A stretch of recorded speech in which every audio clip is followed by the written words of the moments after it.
Hello, everyone. It's Jamal Thomas. Welcome to the Progressive Soapbox. Guys, I hope everyone is doing all right. I'm doing one more. I saw this, if I'm being honest, blurry eyed this morning. I was kind of in and out on the couch, and I dozed off for a moment. Woke up, I think it was like 3 in the morning, and I'm staring at Richard Wolff giving this awesome explanation, and I'm absorbing it through my mind, like through osmosis as I sleep. And I woke up on a particular part like an hour and 10 minutes through his speech. Now, I don't know how many people were there an hour and 10 minutes through his speech, but there's something that Richard Wolff hit on that was amazing. I'm sitting there listening to it, and I'm like, yeah, I gotta remember that. Make a mental note of that. This looks awesome. Make a mental note. It was that good. It was that good. Richard Wolff, Marxian economist, he goes through certain programs through his once a month, and he also has I think a series that comes through multiple times throughout the month. But this particular point, this was his seminar. It's not a seminar. I guess his speaking engagement. It's a once a month thing. Listen to what he says, talking about the politics of Trump's tariffs, not just Trump's tariffs, but also the politics of the military budget, and the reason that Donald Trump is maneuvering in such weird ways. Because let's be honest, the tariffs thing, whatever you want to think of it, Donald Trump has just created a trade war. He just has. Now, you can say that the point of Donald Trump being in that office was essentially to destroy the system the way it is. Well, I don't know if he's destroying the system the way it is. He's advantaging himself magnificently with those, guests at the hotels. In addition to making sure that him and his cronies are going to get a lot of money. You haven't even seen his tax returns. You're going to make sure he gets a lot of money. He's pissing off world leaders. If that's what you mean by changing the world order, congratulations. But that being said, listen to Richard Wolff break this down, because he breaks this down in a magnificent way that I love. It's a little bit long, and so I'm not going to intervene too much because I don't want this video to go too long. But it is a magnificent, I guess you can say, speech by Richard Wolff. Explanation of tariffs, explanation of the military budget, and there's one very particular component of us. Capitalism hitting the rocks and not recovering from hitting the rocks and limping and stumbling on, dragging its leg like a zombie, and everybody is pretending that everything is all right, the world is good, keep it moving. Is it? You gave 95% of the wealth to the top 1%. What is Trump going to do? Trump is going to beat that number. Those people took that tax cut that Trump gave and put that money in his pocket and said, thank you very much. That $1 trillion is going to come out of our hides. It's going to come out of our hides. Not to mention destruction of public services, ripping away at resources from the standpoint of allowing companies to essentially rape our institutions. We're paying for this. But the question that Richard Wolff is kind of answering, or that he's posing and answering, is this makes no logical sense in the way that people are behaving, and there are real problems that we need to be addressing that we're not even acknowledging, and immigration and all this other stuff is ultimately an excuse, a theater, because there are no solutions. It hit the rocks. Don't know how to get the shit back on. And so you find theater in order to come up with alternate reasons. He's going to say it better. I do want to interject at some points because I love the way he breaks this down. Richard Wolff. And I'm not going to play the entirety of this out because, like I said, it's a little long. Look, I like Richard Wolff anyway. And the worker co-op idea to me is magnificent. It's utterly magnificent. It's not so over-the-top drastic that people can't necessarily deal with it. And I got to be honest, do you really want to argue with somebody who's saying, I don't think CEOs need to be a part of the process? Now, you may have some people who say, yes, I love my CEO and I need to make sure that guy gets a lot of money. I'll take that argument any day of the week. Take that argument any day of the week. I think most people, given the choice, will prefer more agency in their jobs, make more security in their jobs, that job is not going to go overseas. I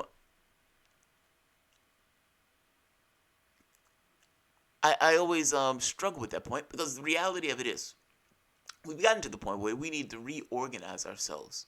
The digital space, how people work and all this other stuff now, this stuff needs to be reorganized. But nevertheless, from the standpoint of one small step, worker co-ops, I love it. Let's take a look at Richard Wolff. Kicking ass like he always does. It's sad more than anything else. Okay. I've told you about the cut taxes. I want to turn to two other things, and the whole point is to show you again the theater of Donald Trump and the theater of the American government, and to show you that it is the confluence of something happening to American capitalism on the one hand and something required of Mr. Trump on the other. So he cut taxes in December, and he has spent the whole last year throwing people out of the country, immigrants who he can find some reason to expel, to deport home. And the most recent thing since last we met, imposing tariffs. You know, the 25% tariff on steel, the 10% tariff on aluminum, and the threat over the last 2 or 3 days of a vast increase in tariffs specifically targeting China. What is this about? Well, let's do first the capitalism problem and then the Donald Trump problem. You see how these things come together. First, the capitalism problem. Well, this goes back to what I told you about Britain. There is no way for me to say this politely, so I'm going to say it bluntly. The dominance of American capitalism in the world economy is over. It's been over for a while. It's accelerating. This is very difficult, and so it is not surprising that the majority of Americans basically respond to this situation by denying it's going on. That's what the British did, and that's what we're doing. And much of what we do, including this enormous expansion of the defense spending, is the behavior of a society that is losing its political, economic, and cultural dominance and is holding on to the only area where it can still exercise some dominance, even if it's symbolic, by having all the bombers and all the rockets and all the ships and all the rest of the game. It can't. We can't. The Europeans are nipping at our feet. The Chinese are outdoing every expectation, including their own, as to how fast they would grow and how quickly they would become a powerhouse. The United States is not prepared to fight wars forever. It is now the only country on earth that has its troops in 50 to 100 other countries at the same time. Every empire in the history of the world collapsed when it overreached, it's called, when it tried to control the world, to hold on to the dominance it once had. And in the end, it fell apart because it can't afford it. It can't afford it. It can't afford to be active in every African country. And the ability to tell the rest of the world that you are a rogue state, there's only one country in the world that literally threatens everybody. And that's this one. And there's no way you can pretend till you're blue in the face. That's the reality. This is the country that can send bombers, and does, and rockets and ships and black ops and. The media will never tell you that. Just know, what he just said is perfectly true, perfectly correct, flat fact reality, but the media will never tell you that. And if the media will never tell you that, you have to ask yourself, why? Why is there a disparity between the reality of things versus what the media explains to me? I would present to you that distance between those things is what they would consider to be an American perspective. We're giving you the American perspective, the one that puts us in the best light. Not the reality or the true perspective, but the perspective that puts us in the best light. There's a difference between those things. And in a weird way, media is colluding with the political class to pull this off. Let's let them keep going. Rangers and SEALs and all the rest of it perfectly freely around the world. This is the country of which others are afraid, and for good reason. Then no other country does this. No other country can. No other country can afford it, neither politically nor economically. And we probably can't either, but we are determined to try. And that's a very, very dangerous situation. It means that there's not the investment in whatever might make this economic system last a good bit longer.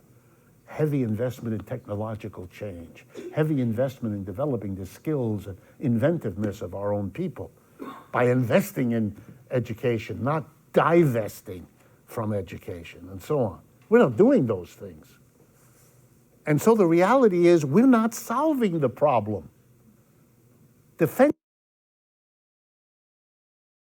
Wait, I have to stop on that one. From intuitive standpoint, just from an intuitive, logical standpoint, what would get more people to be in school? Putting $50,000 of debt on the back of each person that wants to get an education, or opening schools. Now, I'm not saying you're forcing each person to go to school, but I'm saying what allows for more, you can say, capacity from a society itself. What does it look like when anybody who wanted to go to school can go to school? What does that look like? What if you want a technical society with a massive number of engineers and doctors and everything else? You want to know how you get it? Open the schools. Open the schools. Organize your society in a way that allows that level of productivity and that level of creativity to be expressed. And you can't do that if you're putting $50,000 of debt on the back of your citizens' head. This is almost like putting a tax just for trying to get an education. Not even a tax. It's fucking massive, massive bills, like $20,000 or $30,000, $50,000. It depends on what you're going for. But I'm making the point that is bizarre. You're in a technological age where you want to encourage people to get more skill sets.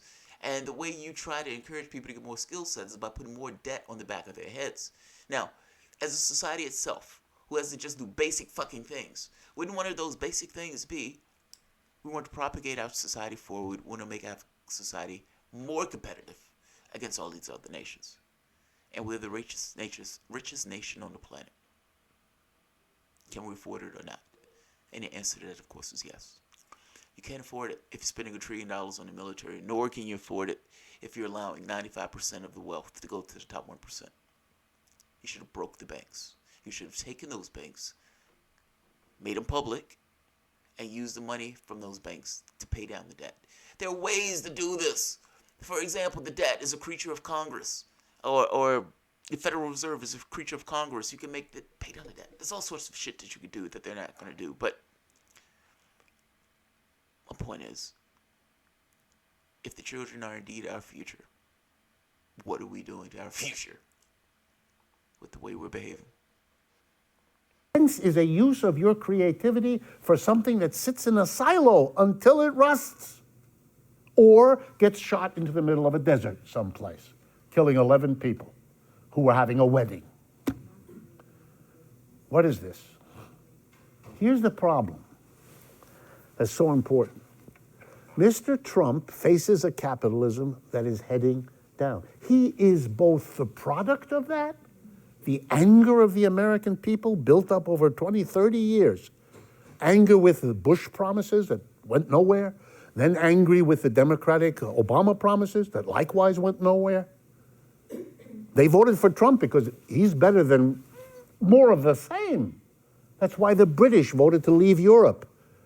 Was it the solution to their problem? Of course not.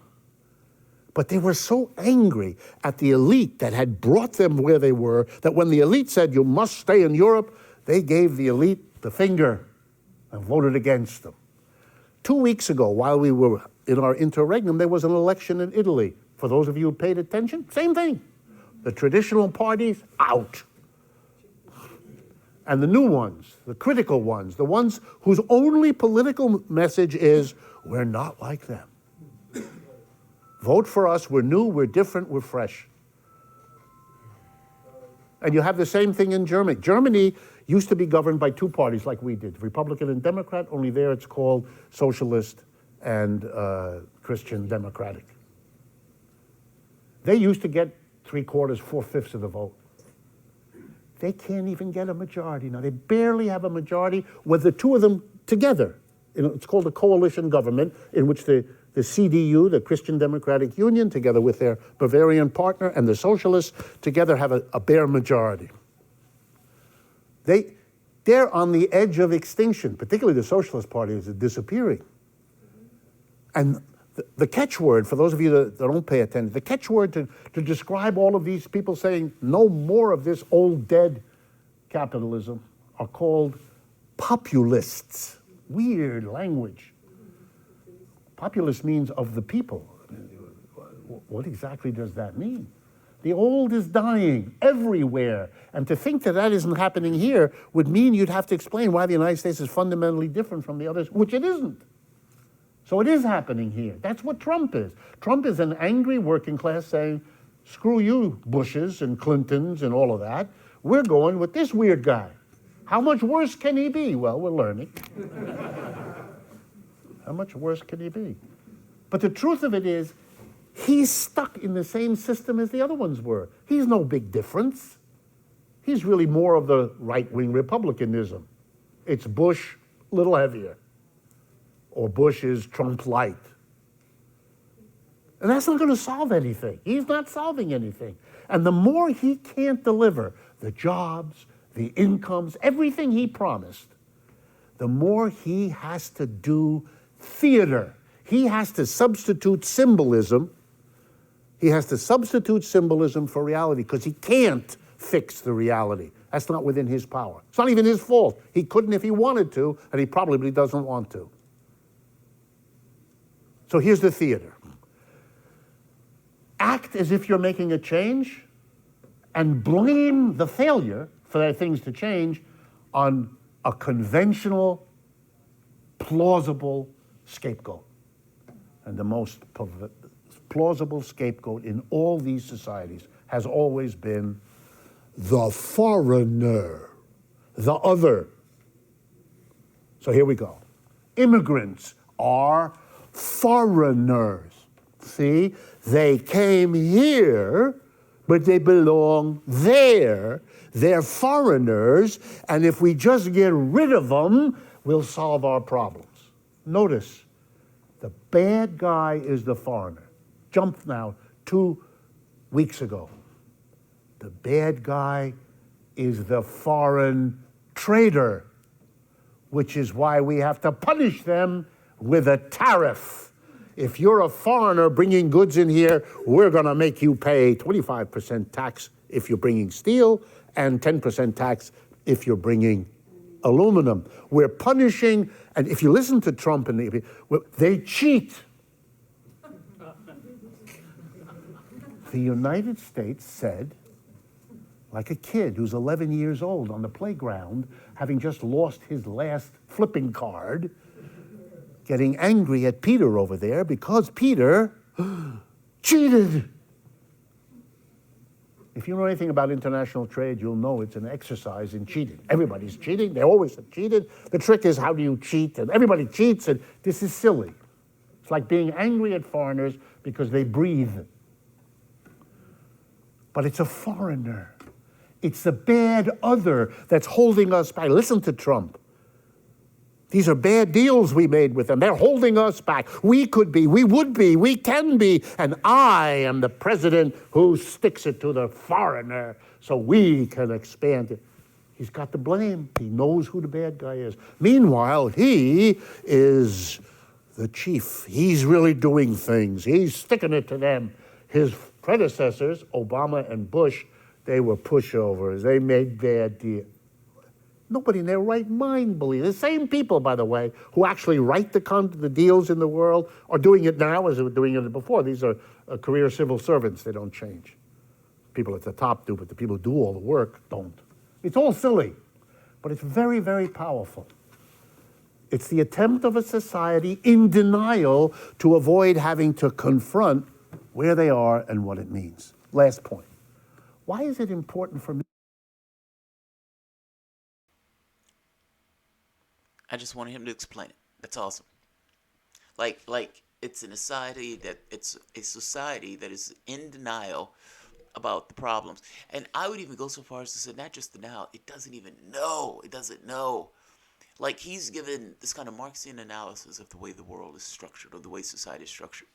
And look, love or hate Richard Wolff, the man is absolutely awesome. And I agree with him. But again, with the extra caveat of, I think most people don't even know. It's like, how can you be denial of something if you don't even know that the thing exists? I mean, most people. I used to have a professor who, math guy, and he would be able to do what do they call it, quadratic equations in his head, and you're like, dude, what the? Come on, man, we need more. Like, we need you to actually write that out. That's kind of difficult to figure out. Richard Wolff, I think, is doing something similar on this, where I think he's making this kind of assumption of awareness that I don't think exists. And it may be because of he's completely aware of it. And maybe I'm wrong on this. I could be completely wrong on this. But most people that I know would not be able to even have anywhere near an explanation of the world in the same way Richard Wolff did. They may know something is wrong, and they sense something is wrong, have no words at all to express what it is that's wrong. It's easy to point to the immigrant when you have no other way to try to express or get across what's wrong. Not to mention, some people are even wrapped up in culture to such a degree where it's like, their mom, dad, cousin, nephew, friends, all of these people are Republicans. They have a certain idea of the world because of who they're around. It's not easy. But I love this because I think he's right. Let's let him finish on this. It's not that much left, but it's really good. Like, really, really good. It's like an hour and 10 minutes in when you're hearing it. So I wanted to put this specifically in the video because I wanted people to hear it because it's fucking awesome. Richard Wolff at his best. Mr. Trump to be doing this. Here's the answer. Mr. Trump becomes president without a base of support. The bulk of the Republicans are what they've always been. Bush, and whatever the other names were. And the Democrats are Clinton, and the dark Clinton, Mr. Obama. Okay, that. Mr. Trump didn't have either of these. So Mr. Trump, if he wins the election, which, believe me, surprised him as much as it did all the rest of us, he basically has said so. Not that that means anything, but he said so. So imagine yourself a president who wins without winning. He has no base. His survival depends on getting a base. He's got to make parts of his society who didn't give a damn about him become attached to him, support him, are excited about him. And that's what he's done from day one. First thing he did was up the defense spending. That's smart. That means the military, who could bounce him out of there in 10 minutes, are not going to do it because he's giving them more. If you look at the budget, he gave them more than they requested. So he's a friend of the military. The next thing done, he had promised everybody he would get rid of Obamacare. He couldn't do it. Okay, once that was defeated, he went and he gave to the capitalist class, the employer class, the biggest tax cut on their profits they'd ever seen in 1 year. That made them his allies in a way they weren't before. Here's what the Republican campaign will be for the next 2 years. Whatever you see in the paper, here's the real campaign. Don't vote against Trump, because if you do, he will bring back the taxes to what they were, the Democrat, before Mr. Trump. So you, Mr. Businessman, and you, Mrs. Businessman, you better understand that the profits you're earning now with the low taxes, those are going to disappear if you vote for the Democrats. And whatever else, you understand? The Democrats will undo what the Republicans did. That'll be a devastating. No, they won't. It depends. It depends. It depends on who it is. Fact is, you get somebody like a Kamala Harris, she's probably going to do what Obama did, enshrine most of them in law, and cut taxes for the lower middle class, which is going to make the deficit wider because of the way the Republicans have structured the bill. The middle class tax cut is going to come due. The other one is permanent. If it is Sanders, yes, and he's coming for more, and he will get what he wants from the standpoint of more, because he's going to have an army behind him to get it. So, look, you jump the shark when you do shit like what Trump did. I looked at that tax cut and I thought to myself, either he fucked up royally doing that, going for that much. It depends on what happens. If the public looks at this and is appalled by it, then yeah, that class is going to be punished, because the person who's coming behind them is going to be fucking a warrior of God. If you get another Obama, not so much. So let's let him keep going. Devastatingly powerful message to give across. That's why he has to waffle on the NRA. He needs the base. That's why he has to endorse white supremacists. The man has no support. And of course, he doesn't care about the long-term effects of a tariff. So sad. You watch the New York Times. Tariffs sometimes have these kinds of effects. That's not what this is about. This has got nothing. He could care less. He doesn't know. His advisors tell him one thing or the other. He gets deaf. It's not interesting to him. Yes, again, that's real. That's real. Understand what I mean? When I get excited sometimes when I hear people say stuff like this, because I think that's real. He's being honest. And again, interrogate the discrepancy between what you read in the media as if this is a policy-driven thing versus the reality that Trump is just placating his base. I said America first. America first, goddammit, that's what I'm going to do. If I'm not mistaken, George Bush, that dum-dum did the same thing. No solutions. Just one clear point. Media doesn't look at this in this way. Like when media is analyzing what Trump is doing, media is analyzing. They may say these are the effects of this is what the president is trying to do. These are going to be the effects. This may be the effects. This person said this. That other person said this. The spook said this. But none of that had anything to do with the reasons that Trump was doing this. The media is weird in this case because they never ask the question, wait a minute, why come these guys never actually do or represent the base or represent the people of the public themselves? They can look at it and see whether or not a policy is representing or who it represents or everything else. They don't. They don't. He's passing tariffs. They're looking at the details. Nobody ever says this is purely for politics. Donald Trump doesn't care two shits about it. Let's keep going. Actually, I could be wrong. For Trump, they might. They don't do it for the other ones. These tariffs have an important effect. If they go through the way they have, every steel company in this country is for Mr. Trump. He doesn't mind that the other companies, like the car companies that buy steel, will have to pay higher price. He didn't have them anyway. Car companies don't like him, never did. They're grateful to Mr. Obama because he bailed them out in 2008 with vast amounts of our money.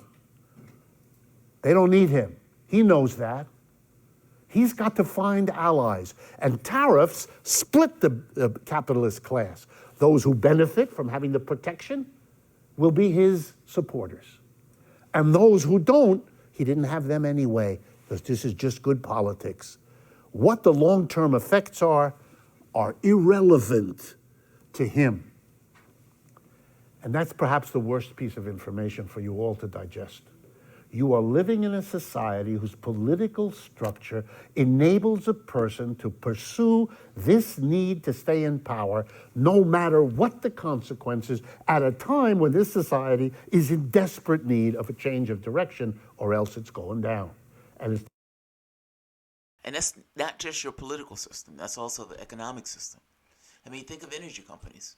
Energy companies are private entities that are out to essentially pull shit out of the ground, burn it into the sky, and even when they're getting warnings, even when we ourselves, the social benefit, the societal, or you could say deficit in this case, that we're all paying for their actions, in no way stops their actions. meaning they're going to pursue their case for oil even at the expense of the world, because profit in this case matters more. That's not just a deficit in government. You can make this argument from the standpoint of the money that politicians get in order to do certain things that in no way assist the public itself. He's right. Unfortunately, this is politics and economics. Taken all of us with it. We have very little time. There's two questions I'll try very quickly to answer, okay? What do you see socialism doing for the rest of our lives? Ooh, it's an easy question. All right.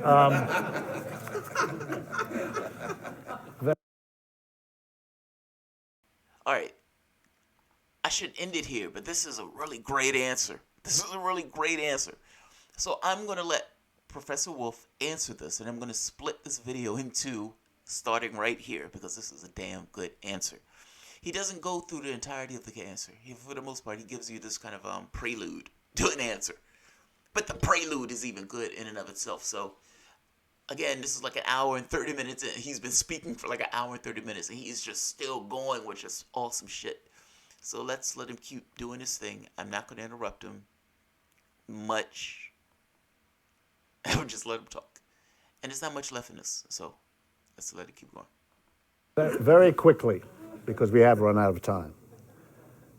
Socialism deserves an evening, and over the next 2 or 3 months, we'll pick one and we'll spend an evening dealing with it. Let me leave you with almost like a teaser about that. And you'll come back and hear me out.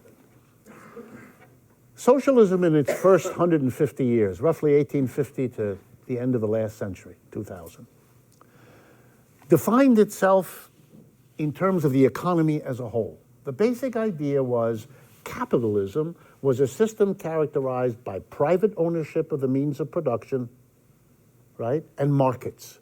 Ownership by private individuals of the factories and the offices and all that, and the distribution of resources and products by means of a market. I give you 6 of these, you give me 4 of those, right?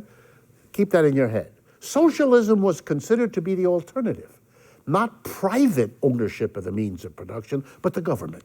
The government would come in and own and operate the factories, the stores, and the offices, and do it for all of us as a people, rather than for the benefit of the few who own it. So socialism was the government coming in and also doing away with markets, and the reason was very simple. A market is a way of distribution that favors the rich. You all do understand that, even if it gets muddy in your head sometimes. You do understand, because you know when you go in the mall, the fatter your wallet, the more fun you're going to have in the mall. And the thinner your wallet, the more you'll be sad looking at the windows where you can't buy. The market distributes to the people who have the most. It doesn't ask how you got it. It doesn't ask whether you deserve it the most. It just asks, have you got the money? You get it. And if you don't have the money, get out of here. For those of you that think you have ethics and morals, try to square that with a market. So the socialists always said, and they had an easy time, particularly with the religious Christians. You know, the Bible, you have all got to be socialists. Norman Thomas, the leader of American socialism for most of the 20th century, was a Protestant minister, as were many, because it was the clearest thing for them. So socialism was the government owns and operates the enterprises and plans the distribution according to people's needs. If you're a child, you get milk. Whether or not you have money isn't the issue. You get the milk because you're a child.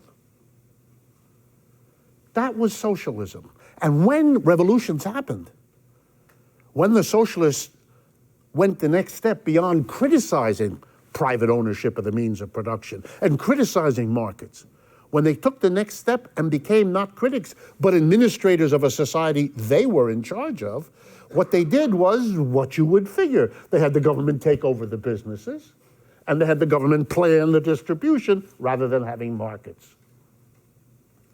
The problem with this arrangement was not that it didn't get economic growth. That was an achievement of socialism. And no matter what you think about socialism, making believe what I just said isn't the case is not going to advance your argument. The 2 fastest growing economies in the last 100 years, have been first, the Soviet Union, and second, the People's Republic of China. That ought to give you some idea. If economic growth is what you want and need, if becoming no longer poor, but now wealthy as a country, if that's your number one goal, then you ought to be the kind of socialist they had then, because that's what they've done. First in Russia, then in China. The problem is, they didn't here comes the punchline. They didn't transform something. They left something untransformed when they made their changes, the socialists. They left the organization of production inside the enterprise pretty much unchanged. The mass of workers came to work 9 to 5 every day, 5 days of the week. True, it wasn't a board of directors elected by shareholders who told them what to do. It was a group of government officials sent there by the political party or the government who told them what to do. But being told what to do is what they were continuing to have from before. The revolution didn't change that.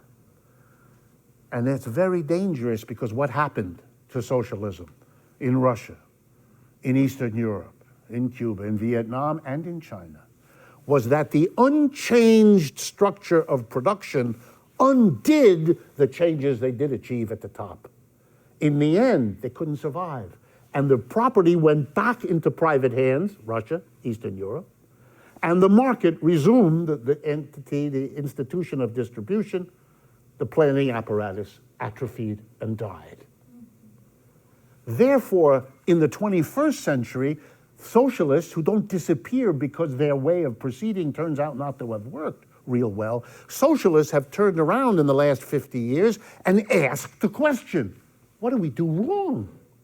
What was the mistake? Why did the Soviet Union implode on itself? Why does China function the way it does? And they've been busy, these socialists. There's lots of them, in case you're not aware. And they've come up with some really good ideas about what went wrong. Of course, as an American, you wouldn't know because we've had a taboo on everything about socialism for 50 years. We have no idea what their self-criticism was. We have no idea where it led, what insights they have, what new developments, what new definition of socialism they produce. So let me fill you in as the conclusion for today. They decided that their big mistake was not to have transformed the workplace, not to have transformed the inside of the factory, the office, the store, to have changed the big picture, what in economics is called macroeconomics, the big picture, but not having changed the base. That the mistake they made was not to understand that the term socialism has to include not just the government taking over, not just planning instead of markets, but to make it work properly, you have to give the people the power at the base of society to make sure that works for them. Otherwise, you make it work for the elite that run the government, which is what we saw happen. So what's the solution? Socialism in the 21st century has a different meaning. It's not that it isn't state ownership and state planning. It can have that, but that's not the primary issue. The primary issue is the base. And the base means to transform the workplace from the hierarchical, authoritarian, tiny group of people at the top, whether they be privately elected by the shareholders or put there by a government apparatus. That's got to go. What there has to be is the mass of people democratically together own and operate and make all the decisions enterprise by enterprise, factory, office, store. That way, you finally put the people in charge. You cannot have a government by, of, and for the people if you do not have an economic system by, of, and for the people. This country tried to have political democracy without ever having economic democracy, and that's as big a failure as macro transforming capitalism into socialism, but leaving the base unchanged. Socialism, therefore, is leaving the prioritization of the macro and shifting, not against those old ideas, but something has to be added. The key addition is to transform the workplace. Or to use the language you sometimes hear me use, worker cooperatives is the organization you have to move towards because it is the solution, not just to the injustices and inequalities of capitalism, but it's also the solution to the failures of the earlier phase of socialism. Don't be upset by this. No system comes into the world the first time all fully worked out with all the details, all the T's, crossed and the I's dotted. Capitalism tried 10 different ways of emerging out of feudalism before it figured it out. Socialism has to try several before it figures out how to get out and beyond capitalism. We've just lived through a major first effort, Russia, China, and all of that, and we're about to launch now on the second one. And the second one will have learned from the first, which is as it should be. Okay, folks, we've outlasted our time. I love that. I love that. The first, essentially, this idea of progression. It's not. The system fails, and something else replaces it. That's his point. That's his point. All right. This one has gone on for a very long time. Let's see. Have you heard of Guy McPherson? Yes, I've heard of Guy McPherson. I don't know much about him, and I'm not getting a mental note, but I do know of him, yes.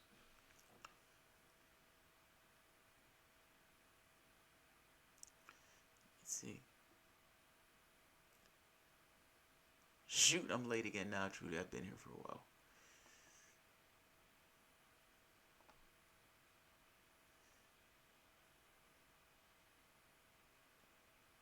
Richard Wolff is fucking. He is not, Rob. You just have this idea of you're wrapped up in his MMT stuff, Rob. That's the only difference. That's the only difference. We have trolls? What?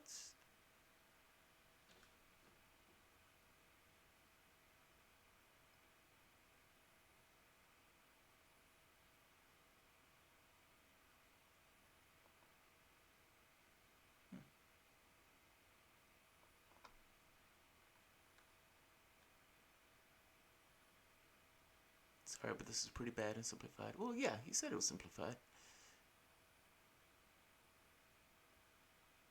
Markets are not the problem. Privileged entities, whether government, bureaucracies, or giant corporations, are the problem. Yeah, you're talking about power centers.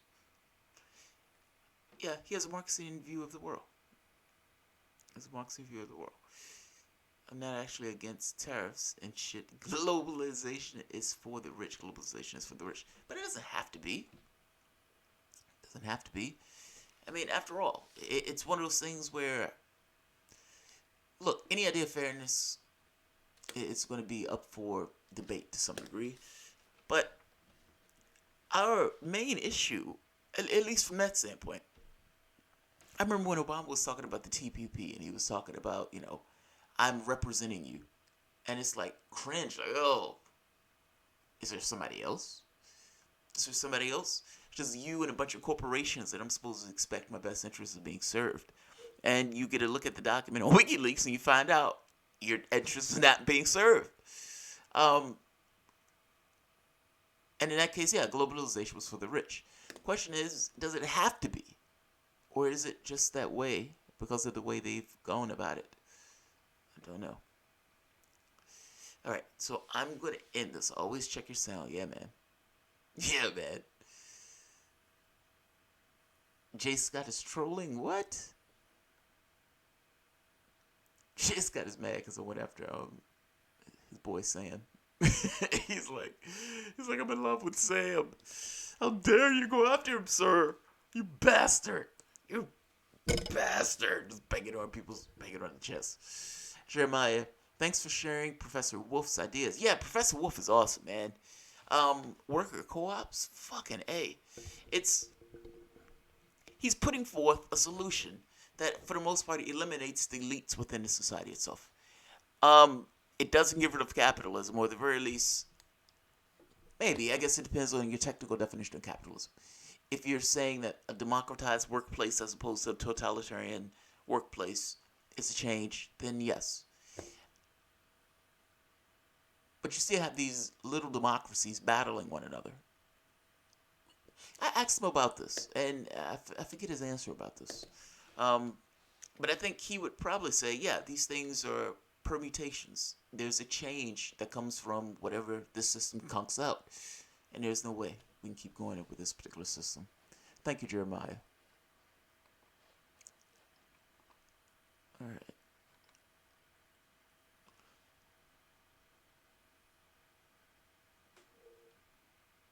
Don't let capitalists touch stuff we make. Only trade with other co-ops. Man, if there was that level of solidarity, if there was that level of solidarity,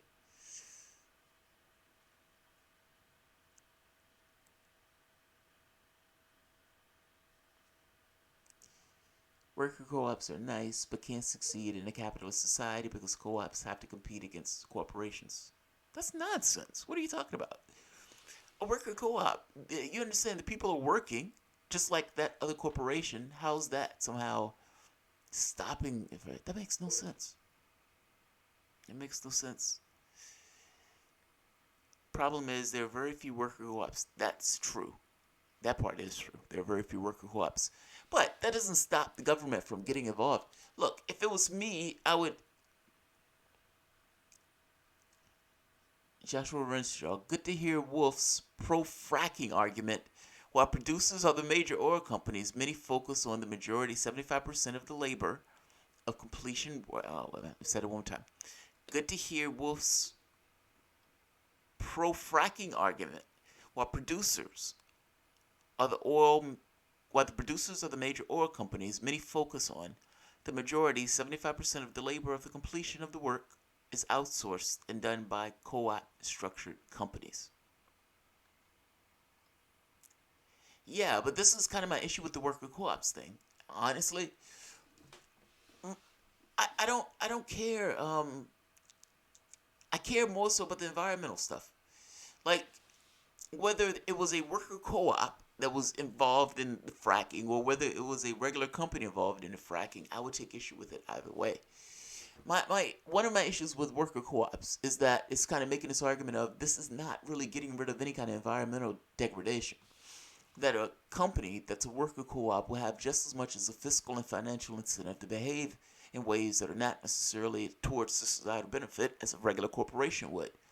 Yes, it may be possible that a worker co-op may live in a particular area, but that doesn't necessarily stop the competitiveness of the company, nor does it stop that company from needing to grow and expand and so forth. There are limits to how good worker co-ops are. At the end of the day, they're still corporations. Um, just saying. Worker co-ops alone aren't enough exactly, but are a start to helping people achieve class consciousness. Yes, that's my point. That's my point. Yes, yes, yes. Fucking A. But as for that fracking stuff, I don't particularly like fracking. You know, do you know how many the increase in I think it was in Ohio and I think it's one of these other states that added fracking is like earthquakes. They've started getting prodigious number of earthquakes. Ohio was getting earthquakes as if it was like in California. It was insane. Um, we need to change. I mean, even the fracking thing. I mean, the argument that's being presented here, Josh, is going into this thing of jobs in an oil company that is essentially destroying our planet. Methane is one of the chemicals from fracking. I'm not necessarily going to like fracking just because there's a worker co-op that's doing it. And I feel Richard Wolff on the worker co-op stuff. But that's not really helping me feel some kind of way. I mean, that's not helping me feel better about him. Oklahoma, maybe that's it, Oklahoma. Socialism does work. Saying it doesn't is a fascist propaganda Soviet winter spring. Agreed. Blogo Pogo, we just need to clip all profits of the Reserve Bank and put it into the infrastructure projects owned by workers. Yes, that's my. God damn it, I love this channel. That's kind of what I said. This thing of we own the Federal Reserve. The Federal Reserve essentially is a creature of Congress. If you want to say, tell the Federal Reserve, look, take your profits and pay down the debt, and tell Congress to do it. Congress will pass a law saying the Federal Reserve will take its profits and pay down the debt. If you wanted to take your profits and fund infrastructure, then they would take their profits and fund infrastructure. They're a creature of Congress. Make them do whatever we want. You have a finger on the pulse. Thank you, Soviet winter prison. Tabitha Enriquez cannot accept the capitalist system. No, neither can I. The radio waves belong to us. That's another fucking thing. Why are we giving this shit away? Think of all the land that we were giving away at like awesome rates and prices.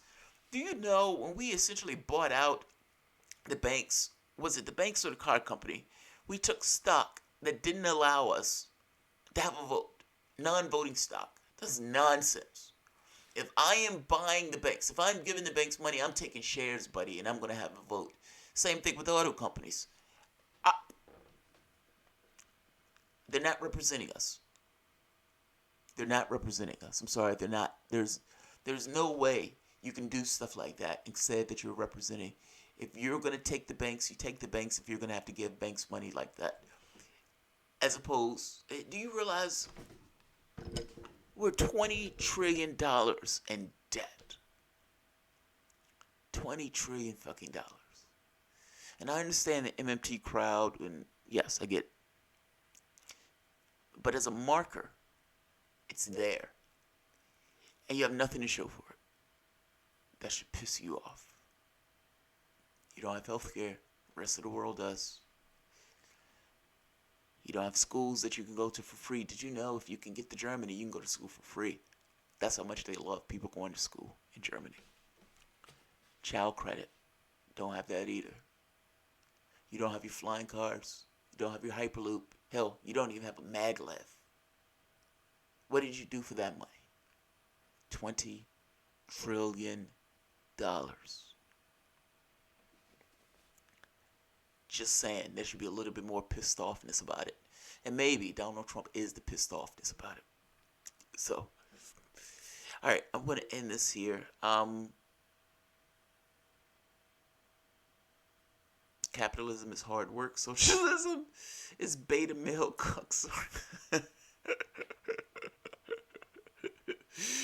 Capitalism is for a bunch of essentially useful idiots that work all day, toil and toil and toil, and give most of their profits to top 1%, who is essentially rapacious and essentially push for more. Taking their labor, the fruits of their labor, the sweat off their backs, and putting that money into programs and policies that they can reap more benefit and more money from. 95% of the wealth went to the top 1% under Obama. That is a magnificent fucking sum. Donald Trump is probably going to beat that number, but he can only beat it by 5%. Put the shit in context. You're being exploited magnificently. If you have a system that would allow one man, Jeff Bezos, to have $130 billion, and there's even one homeless person, you are fucked up royally. So, I'll end this here. Alright guys, if you enjoy the content, please feel free to share, like, subscribe, and of course, you can always support through Patreon. Thanks everyone. And let me make sure I get everyone. Joshua Renshaw, Jeremiah, and John Hill. Thanks guys. I appreciate it.